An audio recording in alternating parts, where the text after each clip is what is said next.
I'm Fred Quigley, real estate broker for 34 years in this area, and I really got introduced to real estate when I started working with Jay DeSima, Fixer Jay, and it was rather interesting how he found me.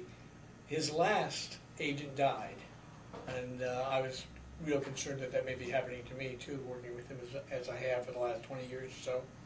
But really, when you're going to start looking for an agent, what you have to do is you have to go into the area that you're really interested in investing in. Go to several of the offices and start interviewing agents, and you may even go to the secretary or the receptionist and say, who's the one in the office that does a lot of work in multifamily and fixer-upper type properties. Get to talk to that person, interview that person for a while, see what he's looking for, what he's done, and probably one of the biggest things is they have to have some experience themselves. Do they own any property? If they've never bought a piece of property or investment property, that's probably not an agent you want to deal with.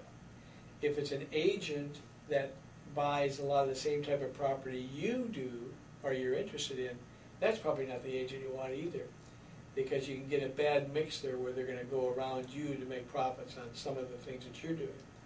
But I think if you do the interviews and you have in your mind exactly what you want, the types of properties, what you're looking for financing, etc., and you explain that to the agent, see what his response is, and in the first interview you're going to be able to know whether it's worth doing a second interview or a third interview.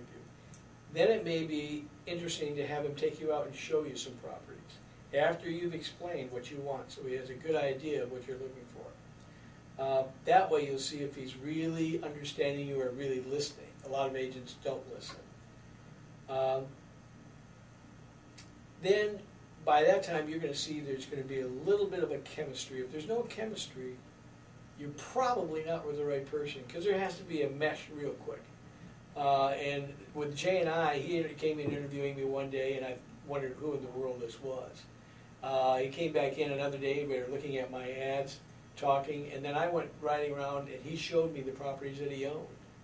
And this gave me a real good footing as to what he was looking for.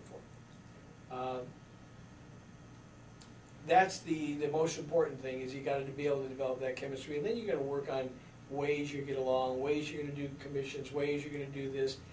When you develop a chemistry and you start doing programs with the agent, the one thing you really have to learn is that that's the way the agent makes his money. He doesn't make his money by showing you property. He makes his money by finding the right property for you and having you close on it.